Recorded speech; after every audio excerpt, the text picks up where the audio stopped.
Opening a new frontier for solving cold cases, California prosecutors are hunting for DNA from killers, rapists and other prison inmates who died before authorities obtained their genetic profiles.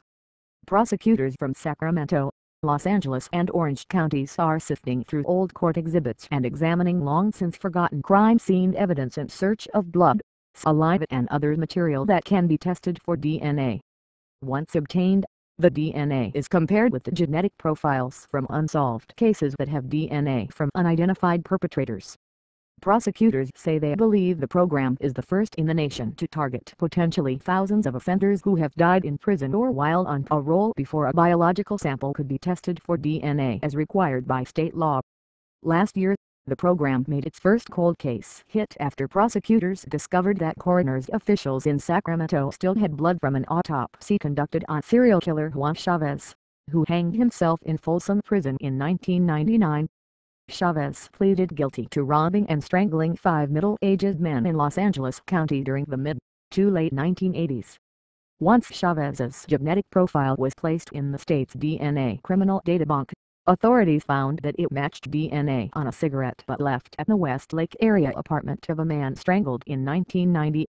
Although such successes will not usually help with a criminal prosecution, officials involved in the program say that knowing the full extent of dead offenders' crimes could help cold case detectives avoid wasting time investigating other suspects and bring relief to crime victims and their families, who'd finally learn the truth about who was responsible. We owe it to these families, whether the person is dead or not, to provide the answers that they're entitled to. That's the primary goal, said Emery Schubert, a supervising deputy district attorney in Sacramento who is spearheading the effort. Similar attempts to use DNA from the dead generally have been limited to isolated cases. 3 months ago in Illinois, for example, the Cook County Sheriff's Department announced that DNA from notorious serial killer John Wayne Gacy had been added to the nation's databank of criminal offenders to help determine whether he was responsible for other murders around the country. But Schubert said she believed the California program is the first to seek genetic profiles for large numbers of convicted offenders who are dead. The law on who must provide genetic samples for testing has evolved over the last 3 decades as DNA technology has improved. Today, the law applies to anyone arrested on suspicion of a felony. Prison officials take saliva swabs from all inmates when they arrive in custody. Although DNA extraction from the living has long proven controversial among privacy rights advocates, Michael T. Risher, a staff attorney at the American Civil Liberties Union of Northern California who has litigated DNA privacy cases, said targeting dead inmates raises fewer privacy concerns. Nevertheless, Risher said he would be concerned if prosecutors began trying to exhume bodies or seek blood or other samples provided during medical treatment. Going after medical samples, he said, could deter living inmates from seeking health care out of fear that what they provide to doctors could end up in the hands of law enforcement. Veteran Los Angeles County Prosecutor Carol Burke said she had considered whether hospitals might have samples that could help the program, but said privacy laws might make such attempts difficult. She said she and others would carefully consider the legal implications before trying such creative approaches.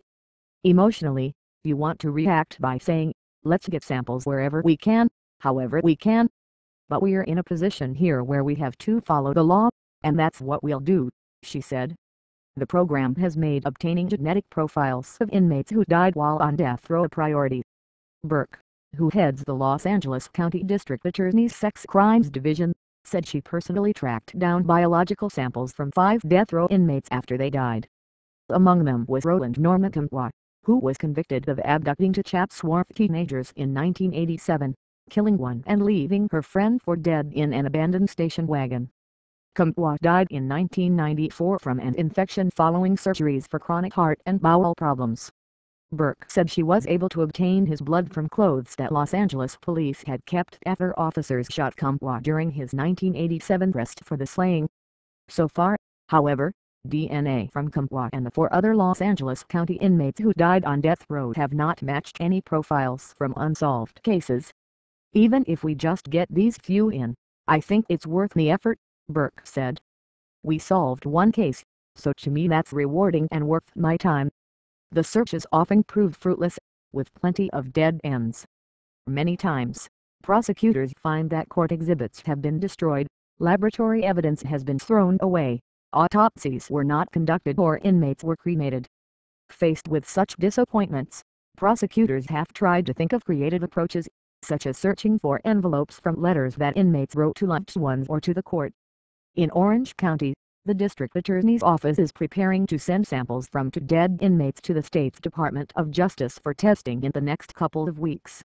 The office has assigned 4 volunteer law clerks and an investigative assistant to comb through court records and other evidence in search of samples that can be tested. They managed to find blood from the inmates and an envelope from a letter written by one of them, said Camille Hill, the senior deputy district attorney in the office's DNA unit. Schubert, the Sacramento prosecutor, said the key to success is not giving up. Everybody's DNA is somewhere, she said. We're going to have more success, but it's a matter of time and persistence.